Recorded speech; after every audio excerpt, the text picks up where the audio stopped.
gateway game of the week, which is this week called Spots, the push your luck dice rolling game about Dalmatians and spotty dogs. Damien, take us through this one because I do want to say one thing about this one. Please It do. is another game that is black and white. However, there is more color. yes, it is. No, it does have a lot of black and white. No, but the main theme of this is if you look on the bot, you'll see a lot of black and white spotty dogs. But let's take you through our gateway game of the week this week, which is Spots. Okay, so look, I'm not going to do the explanation. I am going to read the explanation directly out of the rule book. All right, Because I will say, I'm excited for this. I will say, bedtime this story. is one of the best explanations of a game ever. All right, Do I need take to it put, away. Do I need to put like the fireplace music behind you? Or No, something? Oh, no, okay. it's Oh, please take us quite through. short and sweet. Dogs have spots. Dice have spots. Oh, they do. Place your dice on the right spots. Complete your dogs to score them. That is the entire game of spots. You are literally rolling dice. You are then taking the dice that you have rolled and you are placing them on dog cards that you have in front of you. The dogs themselves will have pictures that represent different dice values. Once you have filled up all the various spots where dice are on your dogs, you get to score them. First to score 6 dogs wins. That's it. That is the entire game. It seems naff, It's pretty naff. but it's great. Yeah, it's good naff. It's a good game. It's good naff. So the wrinkles in the game are we have 6 different types of actions that we can take, and they are here in the board. And here on the table in front of us, To give you an example, one of them is like, hey, you roll 2 dice, then you may roll another one. Yes. Or, hey, roll 8 dice, and then choose one of the numbers that are on there and keep all of that number and discard the rest. Yep. Right? They're just different actions you can take. And what'll happen is that you will take one of these cards and you will say, I'm going to perform this action. So let's say we take run, and run says roll 3 dice. So you roll 3 dice. If you can match those 3 dice that you have rolled to any of your dogs, so you'll typically have at least 2 dogs in front of you. Great. You put all 3 dice on, and then you perform the then action, which is optional. Mm-hmm. Normally optional. And this one says you may roll 1 die and repeat this second step as many times as you like. Yep. Okay.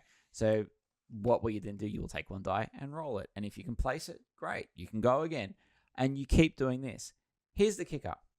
If you can't place a die on any of your dogs, it gets buried in the yard. And we all have a little card in front of us here. A little kennel. The yard.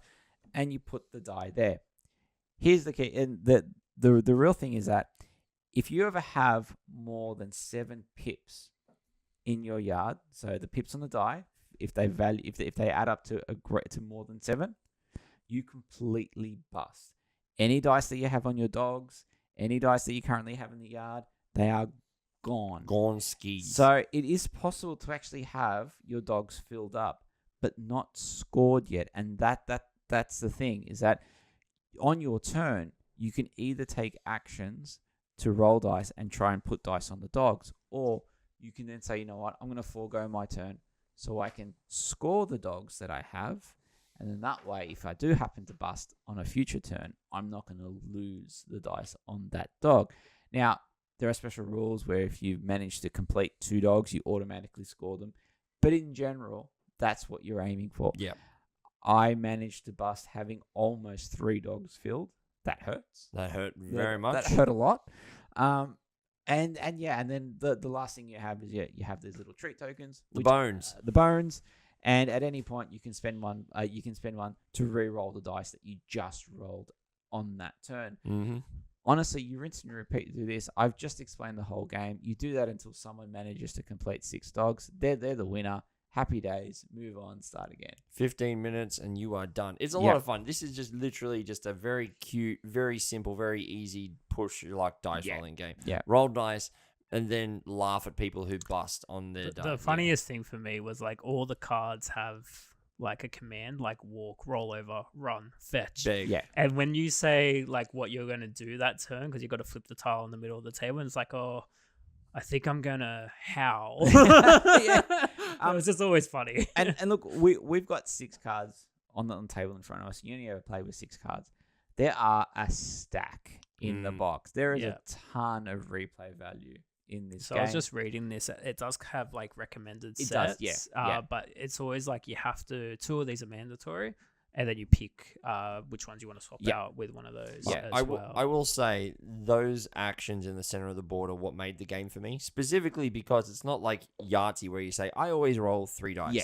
You actually get a choice of like, well, okay, if I go first here, I can do whatever I want. So I naturally gravitated towards the fetch command, which was roll 8 dice and then choose one of the numbers. So I had a turn where I was specifically looking for 2 or more 2s because I had a lot of 2s on my dogs that I was trying to fill. And literally, I had to spend 3 bones before I finally got a roll that had 2 or more 2s in it. And Damien's just sitting there laughing his ass off at me, going, you got no 2s and you're rolling 8. You're an idiot, right? It's like, it's not.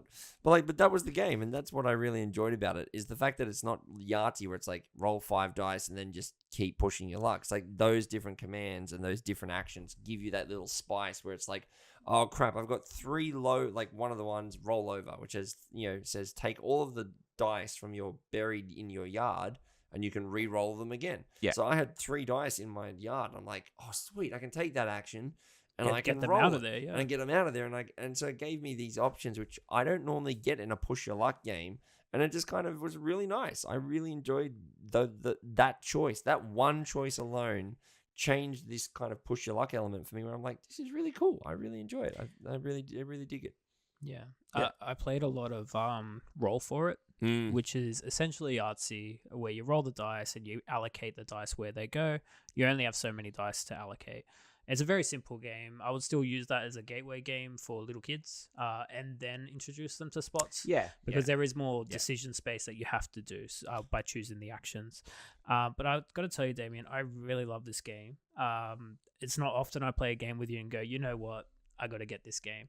I've had the biggest smile on my face the entire time I played. I lost. I think I got 1 point and Nee ended up with 6 or so and Damien with 5. So like I got smashed, but like the art is incredible. All the little dogs have little names on them. Yeah, like, I forgot that point. This dog here, Rupert, he looks like the most like stuck up dog in the world. He's got 2 cats in the window. He's not even looking at the cats. Like the attitude on Rupert is off the charts. Like the art is incredible. And I was just actually having a flick through the rule book. There is a solo variant. You play against an AI opponent called Dog. So, and what he does, he steals the actions away from you. So he'll take an action. You go, you dog.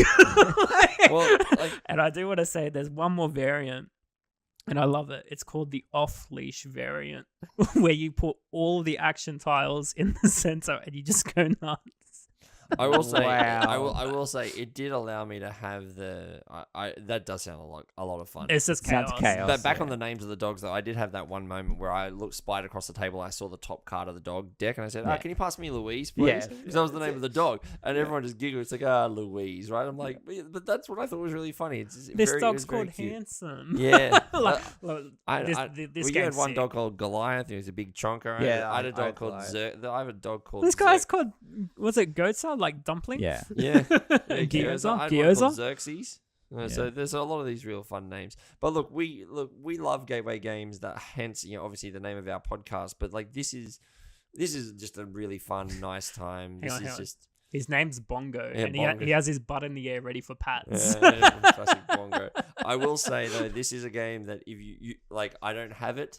But if you have get a dice tray or we should have used the lid. I don't know why they don't use I it don't know, as their dog bowl or something like that. I will the say, dog bowl. You roll into the dog bowl. Perfect. Oh, I love this I- game. That would've been I'm amazing. patent pending. I'll take my check in the mail if you guys have. yeah, look, I was traveling with my wife up in Brisbane last weekend. I walked into a shop, which, to be fair, I knew of this shop. And it's like, I tend to... Let's just walk down this street, honey. Yeah, that's pretty much... Actually, no, it was more a case of, I'm going to go for a walk. And then she said, you go into the shop. I said, hell yeah, I'm going to the shop. And I went there. They had this on the shelf. Saw it straight away. Grabbed it. Loved... Like, it was just the art. It was the box. What got me. I heard a little bit about the game. I didn't know a great deal about it, though. But it's got dogs on the cover. Yeah, It's got dice. It's got awesome art. it's everything you need. And like the like- components are solid. Like this is a good piece of. it's a really small box. Yeah, it's a yeah. really small box. Got everything you need in it. You get a ton of dice. It's just good fun. Look, it's one of those games where I know we talk about a lot, and I don't think at any point we've ever I truly identified what is a gateway game because it is different to everyone. But for me, this is one of those where it's a game I can pull it off the shelf. I can get.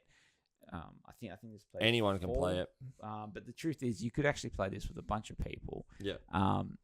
You say line them up, especially if you are going to get all of the cards out. Oh, and that's nuts. go to- I wouldn't do that go to town. as a gateway introduction. But as well, still, but you're just basically saying, all right, everyone, kids, mums, dads, whoever, Yeah. aunts, uncles, Roll some dice. roll some dice. And I'll Yeah. tell you what, Dice on dogs. That's it. again on the theme, like to do a re-roll, you actually have to like cash in a dog treat. Yeah. And I think that's so cool. I love that. Yeah. Yeah, look, it was really good. We recommend it. It gets a big thumbs up from us, so we love that. But look, this one's